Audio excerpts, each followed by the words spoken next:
Hi, I'm Ken German, Senior Managing Editor here at CNET. Today we're taking a first look at the Motorola Droid Razr HD. Now this device came out with the Droid Razr Max HD at the same time. The devices are very similar, except of course the Max, like the original Razr Max, has a much bigger battery, so it means it lasts much longer. But overall, I do like the design a lot. It is a little heavy, but it has a really nice, solid, and sturdy feel in the hand. So it is a 4.7-inch display, so it's going to be a little larger than you may be used to. Like I said, it's a little heavy, so you definitely notice it when you're carrying it around. It does have a Kevlar backing, so it is hopefully going to be strong if you drop it. At least that's what Motorola is promising. Also, there's Gorilla Glass covering the display, so you should be protected there as well.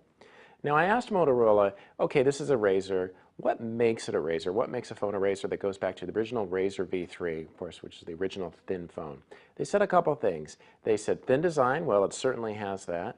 They said a lot of power. It does have that. It has a 1.5 gigahertz processor. That's dual core, has LTE, and it just brings something high-end to the table. And I think this phone, in both its design and its features, does do all of those things. Now, the phone right now is ice cream sandwich. Now that's a little disappointing considering Jelly Bean has been out for a while. Motorola says we'll upgrade to Jelly Bean by the end of the year. That's not a long time to wait, but hopefully it will happen sooner rather than later.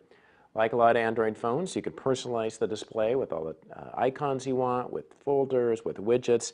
You can go through different home screens. One thing I like is that if you go over to this side, you can get the access to the quick settings right there.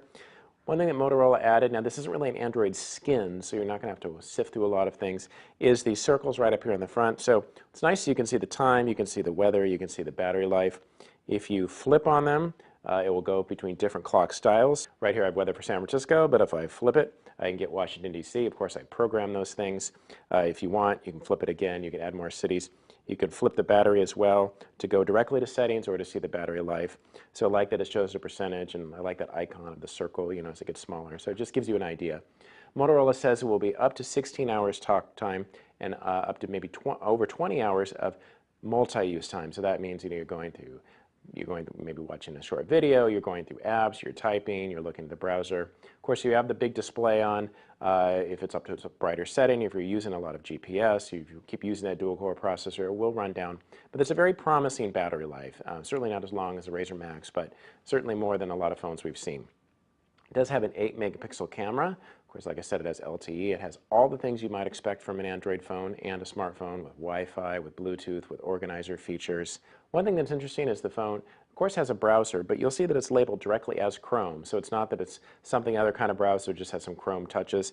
The Chrome browser does bring a couple of options. It brings tabbed browsing. Of course, you can sync it with other devices where you've signed in using your Chrome ID. So that's a nice touch. A few more elements to tell you about the design. There's a volume rocker on this side. There's a power control right above. Over on this side, you'll see the micro USB port, so that's for data syncing and also for the charger. And below that is an HDMI out port. One thing that's important about this phone is the battery is not user removable, so you can't take it out, you can't swap it out. If it goes bad, you will have to send it in. But the trade-off of not having to use a removable battery is just that little bit of a thinner design.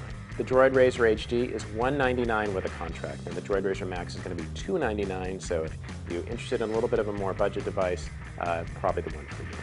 I'm Ken German, here with a first look at the Motorola Droid Razr HD.